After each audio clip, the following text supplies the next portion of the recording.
students, welcome to DSS online classes. This is Shailja Dikshit, your English teacher. And in this video, we are going to discuss about the second chapter, that is Neha's alarm clock, and the word meaning and the question answers related to this chapter. Okay. So in the previous video, we have discussed about the story, that what the story is all about. Story में क्या क्या चीजें थी, नेहा ने क्या सीखा story उसकी life से, कि हमारे अंदर खुद के अंदर एक अलार्म क्लॉक होता है जो कि हमें टाइम टू टाइम हमें रिमेम्बर कराता है कि हमें कब भूख लग रही है, कब सोना है, सब कुछ. तो आज हम इस वीडियो में पढ़ेंगे उसके वर्ड मीनिंग और क्वेश्चन आंसर के बारे में. So, here are the word meanings. The first one is snuggles. Snuggles means to settle or move into a comfortable position. It means कि जब हम रात को सोते हैं और हमें ठंड लगती है तो हम क्या करते हैं, अपने आप को कंफर्टेबल करने की कोशिश करते हैं रजाई में या ब्लैंकेट के अंदर. तो उस मूवमेंट को हम स्नगल्स बोलते हैं. Then mutters means talk in private, यानी अपने आप से बात करना. जब हम कुछ धीरे से बोलते हैं, अपने आप से बड़बड़ाते हैं, तो उसको हम मटर्स बोलते हैं. Mutters means talk in private. Window sill, आपने बुक में पढ़ा होगा विंडो सील, अ लेज और sill forming the bottom part of a window, यानी कि जो विंडो होती है उसके जो बॉटम पार्ट होता है, यानी नीचे का जो पार्ट होता है, उस पार्ट पे कुछ लगा होता है, या तो कभी वुड का या आयरन का एक सील होता है, उसको हम विंडो सील बोलते हैं. Relax means become less tense और एनक्शियस. लेस टेंस मीन्स कि जब हम टेंशन में आते हैं तो हमारे सामने वाला बोलता है ना हमें रिलैक्स, कोई प्रॉब्लम की बात नहीं है. तो रिलैक्स मीन्स कि टेंशन मत लो, कम टेंशन लो, मतलब टेंशन को कम करो अपने. स्केप मीन्स क्या होता है, छुपना. फेल टू बी नोटिस्ड, यानी कि जब हम किसी को नोटिस ना कर पाए, कोई छुप जाए, तो उसको हम स्केप बोलते हैं. देन रश मीन्स जल्दी करना, जल्दीबाजी करना. इन अ हरी, यानी जल्दीबाजी या बहुत जल्दी किसी काम को करना, तो हम बोलते हैं इन अ रश. ठीक है. So these are the hard words from your story. Snuggles, mutters, window sill, relax, escape and rush. And here are the meanings जिनको आपको अपने इंग्लिश की कॉपी में करना है. सो अब आपको वर्ड मीनिंग अच्छे से समझ में आ गया. इसके अलावा आपको पीडीएफ में सारे word meaning and question answer मिल जाएंगे जो आपको कॉपी में नोट करने हैं. एक्सरसाइजेस आपको सिर्फ अपने बुक में ही करना है, उसको कॉपी में नहीं करना. So these are the word meanings. Now let's move to the question answer. So in the previous clip we have discussed about the word meanings of this chapter. Now in this clip we are going to discuss about the question answers. So you have to write 5 question answers in your copy, and other than those 5 questions, you have to do all the exercises in your books only. यानी कि exercises सारे आपको books में करने हैं. सिर्फ 5 questions जो इस वीडियो में दिखाए गए हैं, वो 5 questions आपको अपनी कॉपी में नोट डाउन करने हैं. So let's start. The first question is, what time did Neha's clock ring every morning? यानी कि नेहा का जो क्लॉक था वो हर सुबह कितने बजे रिंग करता था? 6 o'clock पे. So the answer will be 6 o'clock only. The second question is, what did the birds say? Birds ने क्या कहा? जब वो नेहा को उठाने आई, जब वो विंडो सील पे आई, तो उन्होंने नेहा को देख के क्या कहा? Wake up, उठ जाओ. Okay? Now the third question is, what is inside you that makes you get up at the same time every day?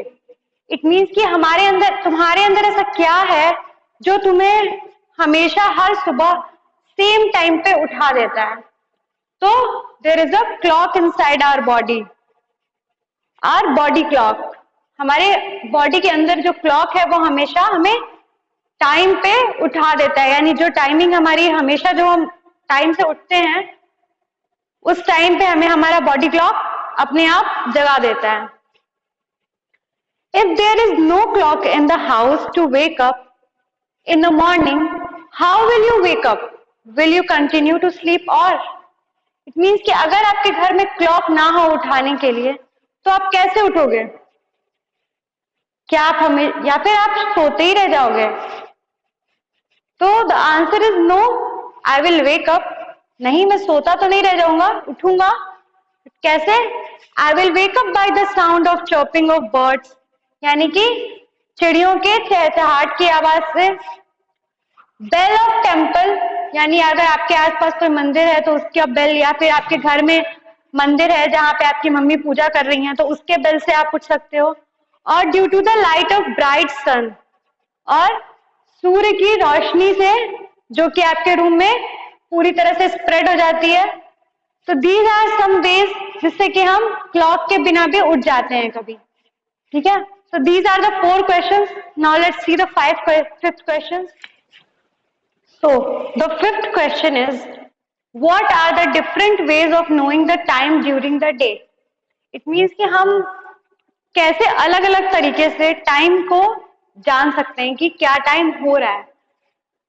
तो there are many ways to know the time. बहुत सारे veg हैं जिससे हम time जान सकते हैं। For example, listening to the radio और टेलीविजन। हम टेलीविजन या रेडियो जब सुनते हैं या टेलीविजन देखते हैं तो उसमें जब हम न्यूज देखते हैं तो वहां पे टाइम दिया होता है, तो हम उसके थ्रू टाइम देख सकते हैं। रेडियो में टाइम बताता है आपको, रेडियो के थ्रू आप टाइम पता लगा सकते हैं। आस्किंग समवन हु नोज, किसी से पूछ के जो टाइम जानता हो, यानी ऐसा कोई जिसे टाइम पता हो कि क्या टाइम हो रहा है, या फिर जिसने वॉच पहन रखी हो, वो आपको टाइम बता सकता है। और by judging the intensity of sunlight, this is the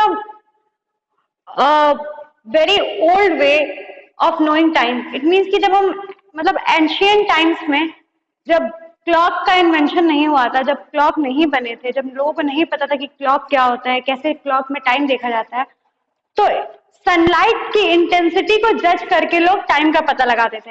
like आप देखते हो कि जब सन ईस्ट में निकलता है और वेस्ट में डूबता है, तो जब वो सन मूव करता है उस टाइम उसकी इंटेंसिटी को देख के कि कहाँ पे सन है, और बहुत सारे ऐसे तरीके निकाले गए थे, टेक्निक्स निकाले गए थे, लाइक कंपास का यूज करके सनलाइट की जब परछाई, सॉरी, कंपास की परछाई जब पड़ती है तो हम टाइम पता लगाते हैं। ऐसे बहुत सारे टेक्निक्स हैं, बहुत इंटरेस्टिंग और बहुत यूनिक टेक्निक्स निकाले गए थे जिससे कि हम सनलाइट के थ्रू टाइम पता लगाते थे।